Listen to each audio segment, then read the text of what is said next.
Global super লিগে অংশ নিতে ওয়েস্ট ইন্ডিজের উদ্দেশ্যে ঢাকা ত্যাগ করেছে ফ্র্যাঞ্চাইজি দল রংপুর রাইডার্স। যাওয়ার আগে ফাইনাল খেলার প্রত্যয়ে দেশ ছেড়েছেন সোহান সৌম্যরা। মঙ্গলবার ১৯ নভেম্বর দেশ ছাড়েন তারা। প্রথমবারের মতো ওয়েস্ট ইন্ডিজ ক্রিকেট বোর্ডের তত্ত্বাবধানে মাঠে গড়াতে যাচ্ছে গ্লোবাল সুপার লিগের প্রথম আসর, যেখানে বিশ্বের ৫টি দেশের ৫টি ভিন্ন ফ্র্যাঞ্চাইজি দল অংশগ্রহণ করবে।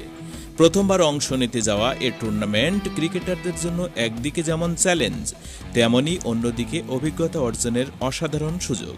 সোহানের নেতৃত্বে রংপুর রাইডার্স দারুণ একটি স্কোয়াড গড়েছে, যেখানে সৌম্য সরকার ও মোহাম্মদ সাইফুদ্দিনের মতো প্রতিভাবান খেলোয়াড়দের অন্তর্ভুক্তি তাদের সম্ভাবনা আরও উজ্জ্বল করেছে। বিমানবন্দরের সোহান সাংবাদিকদের বলেন, রংপুরের হয়ে প্রথমবার দেশের বাইরে যাচ্ছি ফ্র্যাঞ্চাইজি ক্রিকেট খেলতে।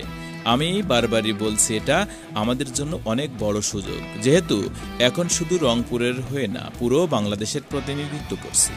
আমাদের একটা দায়িত্ববোধ আছে, অবশ্যই চ্যালেঞ্জিং থাকবে, তবে আমরা আমাদের সেরাটা দেওয়ার চেষ্টা করব।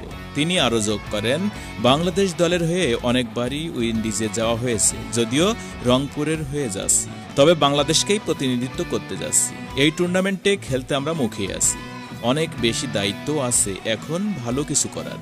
এটা তো অবশ্যই ফাইনাল খেলা, তবে দল হিসেবে ম্যাচ বাই ম্যাচ চিন্তা করা দরকার আমাদের।